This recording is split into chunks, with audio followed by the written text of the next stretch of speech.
In this video, I'll show you how you can sell products in WinkSell. Click on the Sale in the menu item. Select the default type for selling products, whether it's unit or pack. Give the customer contact and name if applicable. Search for the product here by name, serial code, or by barcode. You can scan the item's barcode as well. After adding a product to the invoice, you may want to change the product type. You can do it from this pack or the unit field. You will have to enter the quantity here. If you are offering discount for a specific product, you can add the discount here. If you are offering the discount on the overall invoice, you can add the discount here. If you want to remove a product from the invoice, you can do so by clicking this button. You can enter the amount paid by the customer here, and the change field will show the amount to return to the customer.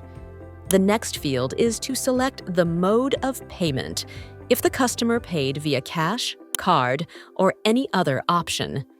If the customer chose to pay via account, means paying later, the customer's contact and name must be filled in.